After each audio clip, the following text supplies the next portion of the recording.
Hello property round family, कैसे हैं आप सब। आई होप आप सब बहुत ही ज़्यादा अच्छे होंगे। तो लास्ट कुछ इन्फॉर्मेटिव वीडियोस आपने हमारी देखी जिसमें हमने आपको बताया था कि यस डेफिनेटली नॉन हिमाचली अगर आप हैं और हिमाचल प्रदेश में प्रॉपर्टी ख़रीदना चाहते हैं तो आप डेफिनेटली ख़रीद सकते हैं। लेकिन सिर्फ इतनी सी ही इन्फॉर्मेशन से आप किसी भी प्रॉपर्टी की तरफ नहीं जा सकते। और भी बहुत सारी ऐसी चीज़ें हैं जिन सबको आपको ध्यान में रखना पड़ता है जब भी आप आपकी एक इन्वेस्टमेंट या फिर आपकी हार्ड एंड मनी को आप स्पेंड करने जाते हैं। तो कुछ ऐसे पॉइंट्स आज मैं लेके आया हूँ। अगर आप एक नॉन हिमाचली हैं और हिमाचल में प्रॉपर्टी ख़रीदना चाहते हैं तो उन पॉइंट्स की हेल्प से आप उन ट्रैप्स में फंस सकते हैं, उन चीज़ों में फंस सकते हैं जिसमें बहुत सारे इन्वेस्टर्स या फिर ऐसे पर्सन जो कि एक सेकंड होम ढूंढ रहे हैं हिमाचल प्रदेश में, वो लोग फंस जाते हैं। तो कुछ मैंने पॉइंट्स जो हैं वो मार्क करके रखे हुए हैं अपने पास, तो एक एक करके मैं वो सभी पॉइंट्स आप सबको क्लैरिफाई करता हूँ। तो सबसे पहला जो मेरा पॉइंट है वो है कि अगर आप किसी भी प्रॉपर्टी को ऑनलाइन बुक कर रहे हैं तो उसके बारे में आपको उसका built up, carpet area, super built up वो बिल्कुल क्लियरली पता होना बहुत ज़रूरी है। आजकल मार्केट में क्या चल रहा है कि जो कारपेट एरिया है वो बहुत ही ज़्यादा श्रिंक हो गया है बिकॉज़ ऑफ आपकी जो बिल्डिंग्स होती हैं वो हाई राइजिंग बन रही हैं हर जगह पे, चाहे वो हिमाचल हो चाहे कोई भी लोकेशन हो। तो हाई राइजिंग जितनी हाई होती रहती है उसमें एक लोडिंग का फ़र्क पड़ जाता है। लोडिंग देखिए एक टिपिकल सा वर्ड है, मैं उसके लिए इतना ज़्यादा डीपली नहीं जाना चाहता, वीडियो को ज़्यादा लंबा नहीं करना चाहता। तो एक बिल्कुल एक लेमैन की तरह मैं आपको बता देता हूँ। लोडिंग वो होता है फैक्टर, जैसे पिलर्स के साइज़ बड़े हो जाते हैं तो एरिया ज़्यादा कवर करते हैं, तो वो सब पार्ट क्या है वो लोडिंग में आ जाते हैं, जिसकी वजह से आपका जो कारपेट एरिया, जो यूजेबल एरिया है वो छोटा हो जाता है। अगर कोई आपको ऐसा बोल दे कि सुपर बिल्टअप एरिया जो है वो 700 स्क्वायर फीट का है, तो सुपर बिल्टअप एरिया में आपका लिफ्ट का एरिया भी आ गया, कॉमन एरिया भी आ गया, आपके वो पिलर्स भी आ गए, तो आपके लिए यूज़ करने के लिए वो 700 स्क्वायर फीट नहीं मिल जाए। आप कितना यूज़ कर पाएंगे उसमें? 20% लोडिंग है तो 140 स्क्वायर फीट उसमें से कम हो जाएगा, 560 आपके लिए बचेगा। ऐसे ही अगर 30% लोडिंग है तो 210 स्क्वायर फीट उसमें से कम हो जाएगा, 490 आपके लिए बचेगा। तो ये चीज़ सबसे पहले आपको पता होनी चाहिए कि जब भी आप as a non Himachali online property purchase करते हैं हिमाचल में, बिकॉज लोडिंग का जो फ़र्क है सबसे ज़्यादा हिमाचल में पड़ता है, बिकॉज हिली एरियाज़ हैं, कंस्ट्रक्शन बहुत डिफ़िकल्ट है यहाँ पे, तो पिलर्स की जो विड्थ है वो ज़्यादा रहती है। तो आपका जो कारपेट है और यूजेबल एरिया है वो इतना तो होना ज़रूरी है जितनी आपकी एक फैमिली की रिक्वायरमेंट है। तो कारपेट एरिया ज़रूर जानिए जिस भी पर्सन से आप आपकी जो प्रॉपर्टी है उसको बुक कर रहे हैं। सेकंड जो ये है ये बहुत ही ज़्यादा इम्पॉर्टेंट है आप सभी के लिए, बिकॉज़ क्या होता है कि आप ना कोई भी प्रॉपर्टी अगर आप परचेज़ कर रहे हैं हिमाचल प्रदेश में, तो हिमाचल प्रदेश इटसेल्फ बहुत ही ज़्यादा फैसिनेटिंग प्लेस है। आप बहुत ही जल्दी अट्रैक्ट हो जाते हैं हिमाचल प्रदेश में कोई भी प्रॉपर्टी देख के। और अगर प्रॉपर्टी आपको देखने में अच्छी लगती है तो उसके जो लीगल एस्पेक्ट्स हैं या फिर उसका जो लीगल प्रोसीजर है, आप उसमें छोटी छोटी गलतियां करनी शुरू कर देते हैं। ये ह्यूमन नेचर है, तो इसको मैं थोड़ा सा और अच्छे तरीके से समझा देता हूँ। आपने एक प्रॉपर्टी देखी और बहुत अच्छा उसमें से व्यू आ रहा है, माउंटेन्स ही माउंटेन्स चारों तरफ दिख रहे हैं, 360 डिग्री व्यू है, बहुत बड़ा लॉन एरिया है, तो ऑलरेडी उस प्रॉपर्टी ने आपको फैसिनेट कर लिया, आप बहुत ज़्यादा अट्रैक्ट उस प्रॉपर्टी में हो गए। अब बात आई उसकी लीगल प्रोसेस की कि वो प्रॉपर्टी आपके नाम होगी कैसे। अगर वो प्रॉपर्टी किसी इंडिविजुअल पर्सन से आप परचेज़ कर रहे हैं तो क्या वो इतनी सपोर्ट आपको देगा कि आपकी सेक्शन 118 की फ़ाइल जो कि 6 से 8 महीने भी ले सकती है कई केसेस में, वो आपके साथ खड़ा हो? क्या उन 6 से 8 महीने आप रेगुलरली हिमाचल प्रदेश में भाग सकते हैं किसी एक डीलर के पीछे? क्योंकि देखिए डायरेक्ट हिमाचल प्रदेश में प्रॉपर्टी ख़रीदना बहुत डिफ़िकल्ट है। अगर आप इंडिपेंडेंट प्रॉपर्टी की बात कर रहे हैं उसके लिए या तो आपको कोई डीलर ब्रोकर चाहिए, या फिर अगर कोई डायरेक्ट पर्सन मिल जाता है तो उसमें आपको डॉक्यूमेंटेशन चाहिए। तो ये जो दो पर्सन्स हैं, डीलर्स हैं, लोकल ब्रोकर्स हैं, या फिर कोई इंडिपेंडेंट पर्सन है, इससे आप प्रॉपर्टी परचेज़ कर रहे हैं। देखिए, जब पैसे आप उस पर्सन को देंगे ना, तो उस टाइम हर पर्सन बोलेगा कि हाँ ये डॉक्यूमेंटेशन है, मैं आपकी हेल्प कर दूंगा। लेकिन वो जो सपोर्ट है ना, जैसे जैसे टाइम बीतता जाता है, 2 हफ्ते होते गए, 4 हफ्ते हो गए, 1 महीना हो गया, 2 महीने हो गए, 4 महीने हो गए, उसके बाद उस पर्सन का आपके ऊपर से इंटरेस्ट कम होना शुरू हो जाता है, बिकॉज आप उसको पैसे दे चुके हैं। अब जो रिस्पॉन्सिबिलिटी है वो आपकी है। और सेकेंडली, आप बहुत दूर बैठे हैं, आप एक नॉन हिमाचली हैं, आप आपके मेन हाउस में बैठे हैं जो कि आपका प्राइमरी हाउस है। तो क्या वो पर्सन इक्विवेलेंट रिस्पॉन्सिबल है आपकी प्रॉपर्टी के ऊपर 118 करवाने के लिए या नहीं? ऐसे ही कुछ केसेस हमारे सामने आए जिसमें कुछ पर्सन्स ने लोकल इंडिपेंडेंट प्रॉपर्टीज़ खरीद तो ली, लेकिन 2 साल हो गए, 3 साल हो गए, 6 महीने, 8 महीने हो गए, ब्रोकर्स के थ्रू खरीदी या फिर डायरेक्ट पर्सन से खरीदी, लेकिन उनका 118 का अप्रूवल जो है, वो फाइल है, उसका स्टेटस ही नहीं समझ आ रहा। क्या फ़ाइल वो जमा भी हुई, जमा होने के बाद क्या वो फर्स्ट बेंच को पास कर पाई? तो वो चीज़ क्लियर ही नहीं हो पा रही है। तो ये एक बहुत बड़ा ट्रैप है जो कि आपको पहले फैसिनेट करेगा, आपको अट्रैक्ट करेगा प्रॉपर्टी की तरफ, और सेकेंडली आप उस प्रॉपर्टी पे लीगल जो आपकी डॉक्यूमेंटेशन है उसको इग्नोर कर देंगे और आप ट्रस्ट कर लेंगे किसी ऐसे पर्सन के लिए जो कि 2 से 4 महीने बाद आपको अपने ऊपर बर्डन समझेगा। फिर वो कहेगा कि यार मैं 6 महीने से लगा हुआ नहीं हुआ, तो मैं क्या करूँ? तो आप कुछ कर सकते हैं, तो आप बिल्कुल इन प्रॉपर्टीज़ को प्लीज़ इग्नोर कीजिए। हिमाचल प्रदेश में अच्छे व्यू के चक्कर में अपने पैसों को मत फंसाइए। तो हमारी तरफ से आपको यही सजेशन है, किसी भी एक रेप्यूटेड बिल्डर से प्रॉपर्टी खरीदिए या फिर ऐसी प्रॉपर्टी खरीदिए डायरेक्ट म्यूनिसिपल लिमिट्स में है, जिसमें 118 के अप्रूवल की रिक्वायरमेंट नहीं है। तो ये 2 पॉइंट्स थे। उसके बाद जो नेक्स्ट पॉइंट आ जाता है, मैं टिक करता रहता हूँ, जो नेक्स्ट पॉइंट आ जाता है, आपने अब मैंने ही बोला इसमें कि आप बिल्डर से खरीदिए, लेकिन ऐसा तो नहीं है कि सभी बिल्डर एक जैसे होते हैं और हर बिल्डर आपको, चलिए ठीक है, डॉक्यूमेंटेशन अच्छी दे, लेकिन और भी कुछ प्रॉमिसेस होते हैं जो कि बहुत इम्पॉर्टेंट है। तो सबसे पहला प्रॉमिस होता है कि जैसा प्रॉपर्टी आपको ख़रीदते टाइम दिख रही है, क्या आज से 2 या 3 साल बाद भी वो प्रॉपर्टी आपको वैसे ही मिलेगी? तो इसका एक एग्ज़ाम्पल मैं आपको देता हूँ। मैंने एक प्रॉपर्टी परचेज़ करी नहीं है, मतलब मैं आपको एक एग्ज़ाम्पल दे रहा हूँ। मैंने एक प्रॉपर्टी परचेज़ करी एक बिल्डर से, बहुत रेप्यूटेड बिल्डर से एक मैंने प्रॉपर्टी परचेज़ करी, एंड उससे मेरे को बहुत ही ज़्यादा सुंदर व्यू आ रहा था, वैली मेरे बिल्कुल सामने थी, मैं एंजॉय कर सकता था माउंटेन्स को। लेकिन 2 साल बाद क्या हुआ कि वहाँ पे मुझे ऐसा दिखता है कि यार एक और बिल्डिंग खड़ी हो रही है और वो भी 4 से 5 फ्लोर की है। तो उसकी वजह से क्या हुआ, मेरा व्यू जो है वो ऑब्स्ट्रक्ट होने लगा। तो 3 या 4 साल बाद जो मैंने व्यू सोचा था कि मेरे को लाइफ टाइम मिलेगा, वो मुझे नहीं मिल रहा है। तो ऐसे भी कुछ केसेस आपको भी फ्यूचर में फेस करने पड़ सकते हैं। तो इन केसेस से आप कैसे बच सकते हैं? तो इससे बचने का आपके पास एक ही तरीका है कि जिस भी बिल्डर से आप प्रॉपर्टी ख़रीद रहे हैं, उस पर्सन से उस पूरी सोसाइटी का, उस पूरे एरिया का मास्टर प्लान ज़रूर डिमांड कीजिए। मास्टर प्लान क्या होता है? वहाँ की लोकल अथॉरिटी से पूरा मैप अप्रूव कराया होता है उस बिल्डर ने कि अभी जो प्रेजेंट एग्जिस्टिंग उसका क्या वर्क चल रहा है, एंड आने वाले 4, 5, 6 सालों में जो भी वो डेवलपमेंट करेगा वो कहाँ कहाँ आएगी। तो उससे आपको आइडिया रहेगा कि आप आज जहाँ प्रॉपर्टी ख़रीद रहे हैं, क्या उसके सामने कोई और प्रॉपर्टी या फिर कोई और चीज़ तो नहीं आने वाली। तो वो चीज़ आपको जो है वो उसमें मास्टर प्लान में मिल जाएगी। तो थर्ड इम्पॉर्टेंट चीज़ ये है।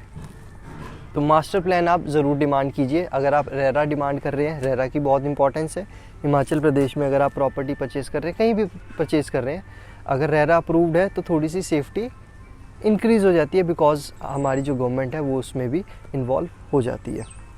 एंड नेक्स्ट इसके बाद जो हमारा पॉइंट है वो है, देखिए अगर आप हिमाचल प्रदेश में प्रॉपर्टी ख़रीद रहे हैं, आप सिर्फ प्रॉपर्टी को ख़रीदिए, आप कोई स्कीम ख़रीदने मत बैठ जाइए। आजकल बहुत सारे बिल्डर्स ऐसे हैं कि अपनी प्रॉपर्टी का जो प्राइस है 5 से 10 लाख रुपए बढ़ा देते हैं और आपको बोलते हैं कि आपको ये बेनिफिट हो जाएगा, ये बेनिफिट हो जाएगा, आप अभी बुक कराइए, आपको ये इनकम आनी शुरू हो जाएगी, हम आपको इंटरेस्ट देना शुरू कर देंगे 1% और प्रॉपर्टी बहुत लेट डेवलप होएगी। तो क्या आप स्कीम खरीदने आए हैं हिमाचल? कई पर्सन्स को मेरी बात बुरी भी लगेगी, कुछ डेवलपर्स भी देख रहे होंगे, उसके लिए रियली सॉरी, लेकिन हम जो भी वीडियो बनाते हैं हम एक उस पर्सन के लिए बनाते हैं जिसका एक ड्रीम है हिमाचल प्रदेश में प्रॉपर्टी खरीदना। तो ये जो मेरा नेक्स्ट पॉइंट है वो ये कहता है कि आप किसी भी स्कीम को देख के अट्रैक्ट मत होइए। कई बार ऐसा होता है कि आपको एक अच्छा ऑफ़र मिल जाता है कि हाँ रेंट अच्छा मिल जाएगा, इसका आपको इंटरेस्ट मिल जाएगा, जब तक आपको डेवलपमेंट नहीं मिलती आप क्यों खरीद रहे हैं स्कीम? आप प्रॉपर्टी खरीदिए ना, आपके पास एक अच्छा ऑप्शन है, एक बहुत अच्छी डेवलपमेंट है, एक फ्यूचर में आ रही है, तो आप उसको खरीदिए। तो कोशिश कीजिए इन सभी ट्रैप्स को आप इग्नोर करें। जितनी ज़्यादा अच्छी स्कीम आपको मिलेगी उतना ज़्यादा उसमें रिस्क जो है वो इन्वॉल्व रहेगा। तो उस चीज़ का भी थोड़ा सा आप प्लीज़ ध्यान रखिए इन फ्यूचर। कभी भी अगर आप हिमाचल प्रदेश में प्रॉपर्टी खरीदते हैं, आप प्रॉपर्टी खरीदिए। सीधा सा हमारा कहने का मतलब ये है, आप जाइए बिल्डर को बोलिए कि यार हिमाचल प्रदेश में हम इन्वेस्टमेंट तो कर रहे हैं, लेकिन हमारा जो मेन फोकस है वो है एज अ सेकेंड होम, जहाँ पे हम कोई भी स्कीम खरीदने नहीं बैठे हैं। एंड इसके बाद नेक्स्ट पॉइंट हमारा आ जाता है, इसको मैं मार्क कर लेता हूँ। हाँ, प्राइजिंग। अब हिमाचल प्रदेश में ना देखिए, आप अलग अलग जगह एक्सप्लोर करेंगे ना, आपको हर जगह रेट्स अलग अलग मिलेंगे।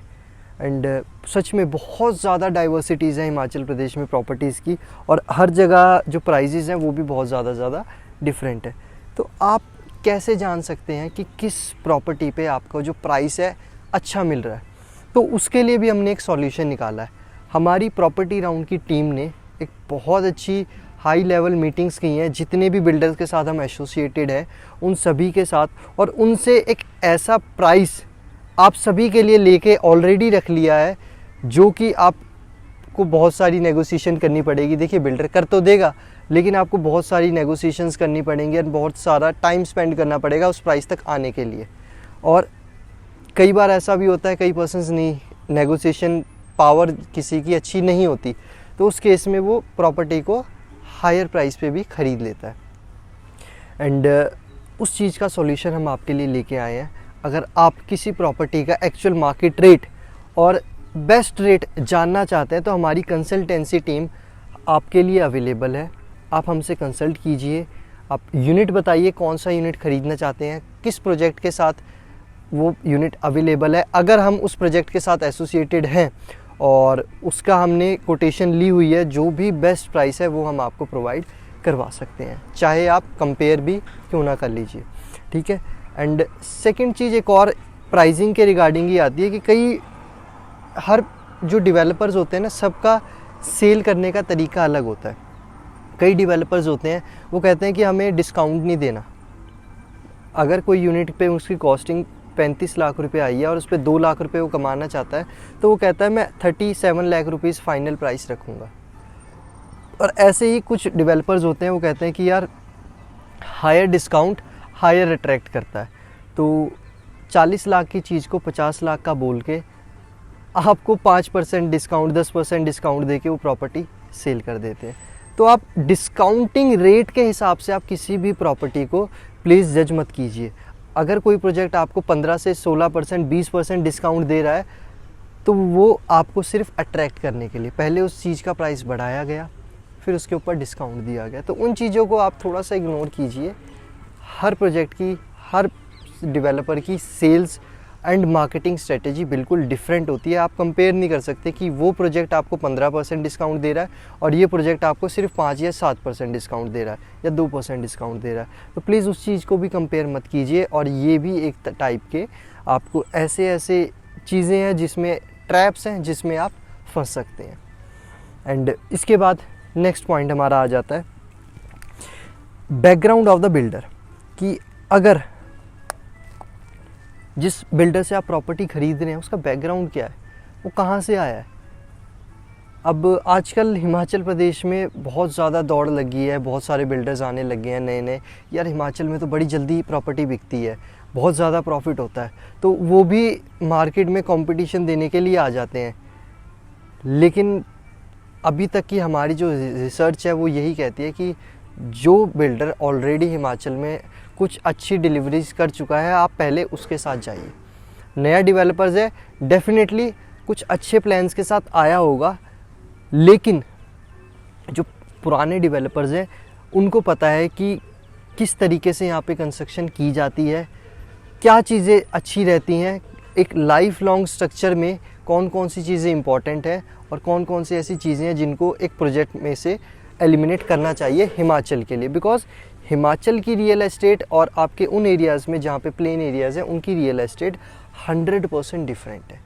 अगर एक डेवलपर प्लेन एरिया से हिमाचल आता है उसको बहुत सारी डिफ़िकल्टीज़ होती हैं, और उन डिफ़िकल्टीज़ को वो किससे पे ऑफ करता है? वो आपसे पे ऑफ करता है।